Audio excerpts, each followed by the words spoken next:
This morning we turn our attention to Psalm number 52. So if you haven't already done so, go ahead and get your Bibles open, turned on, ready to read with me from Psalm number 52 as we read again from the pen of David about his faith in God and how that played out in his life in the real world. Psalm number 52. If you're with me, let's go ahead and begin reading. Why do you boast of evil, O mighty man? The steadfast love of God endures all the day. Your tongue plots destruction, like a strong razor, you're a worker of deceit.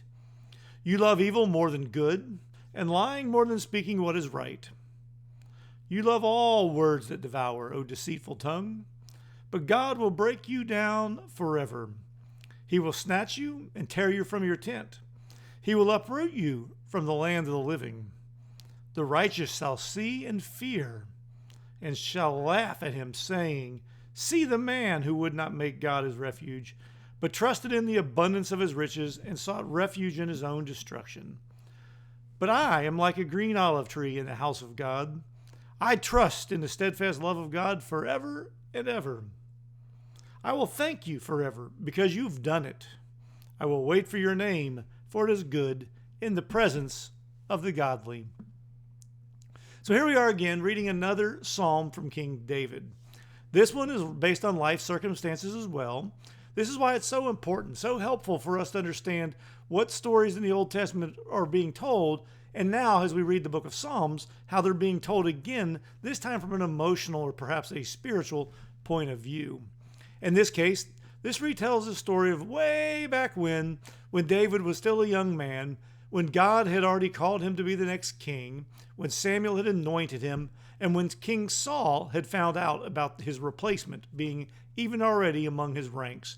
And so if you remember, Saul chased David out. He tried to kill David on a number of occasions, and he chased him out. Ultimately, David fled into the wilderness, finally, even to the Philistines, as hard as that is to imagine.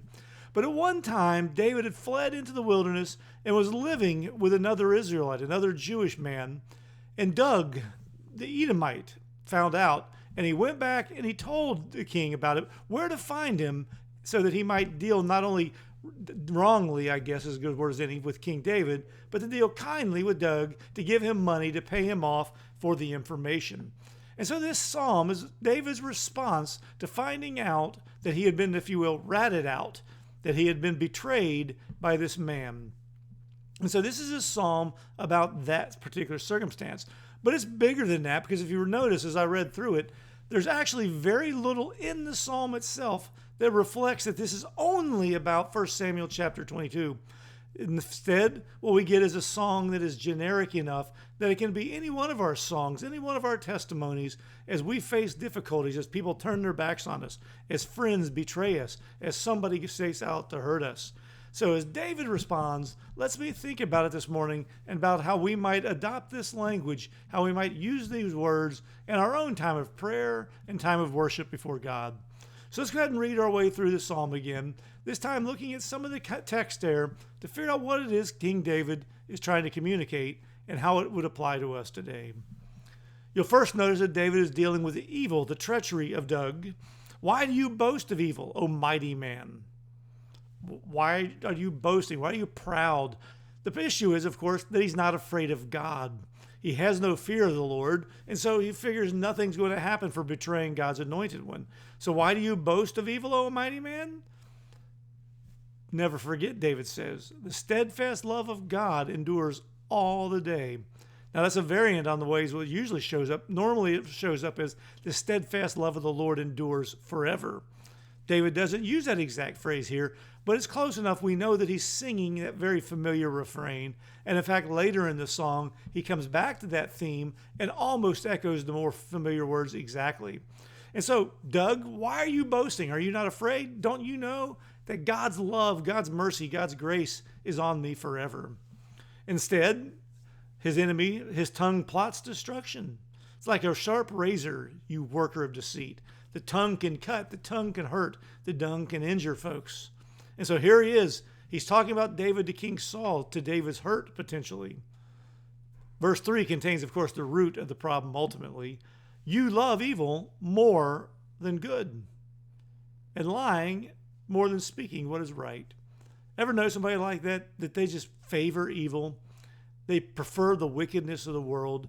The sin doesn't bother them because they figure nothing's going to come of it. And instead, if they're given the option of between choosing what is right and choosing what is wrong, they seemingly choose wrong every time. But he's not done talking about what this man can do, the harm he can cause with his mouth and his words. Look at verse 4.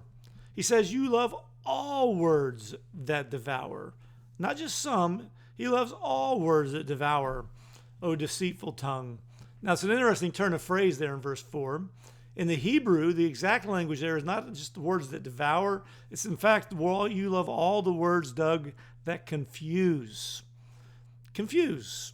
Not just simply devour, but to confuse. And you go, okay, so I'm not seeing the point. The point is this. In the wisdom literature, like some of the Psalms, like the book of Proverbs, like the writings of Solomon in Ecclesiastes, those who are evil devour, but they devour with confusion. You see, God is a God of order, and evil is this idea of disorder, confusion. And so it's not simply that Doug is using his words to hurt David. He's using them to cause confusion. And what he's doing is betraying his own wickedness even as he speaks. Verse 5, here's David's hope.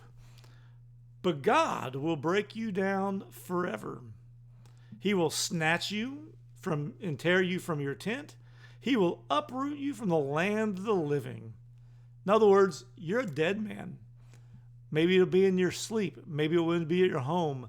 But God will break you down, and he'll do so not once, not simply just to end your life, but the indication here is David's confidence in the idea of an afterlife. God will do this forever.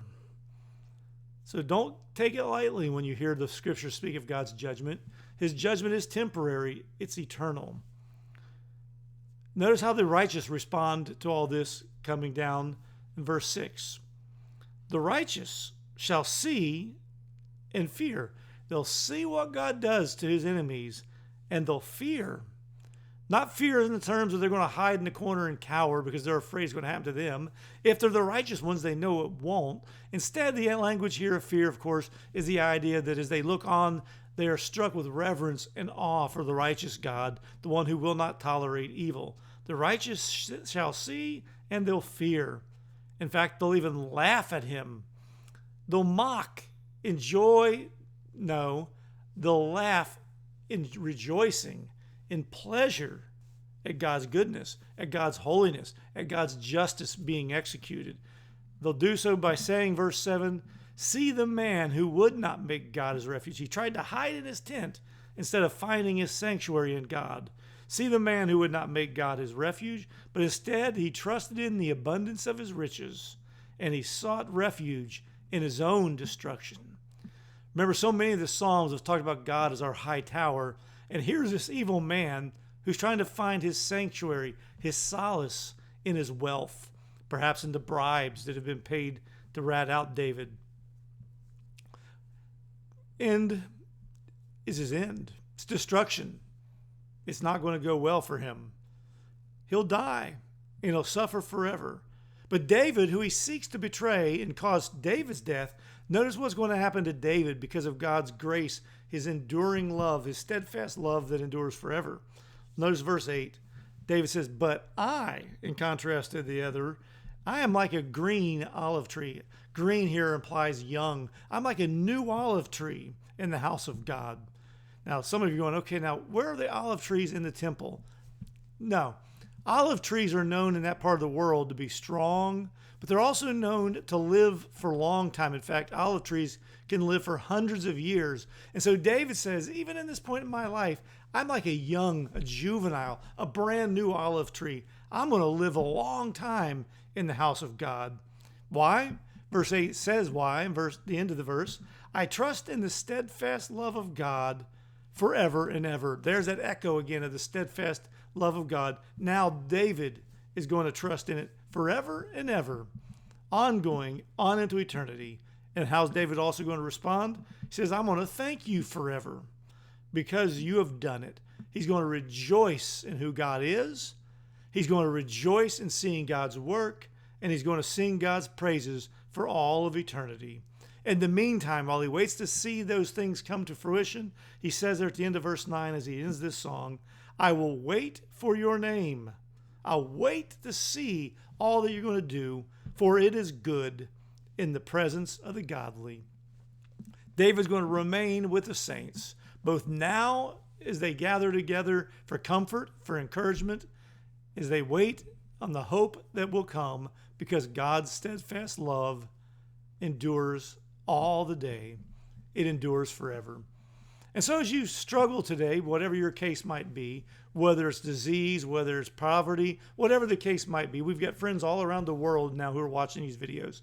Whatever's going on in your life, know this: God is aware that his love, in fact, does endure forever. It endures through this day, even though you may not hear him or feel him right now, and it will endure for all of eternity. One day you will see him come into action.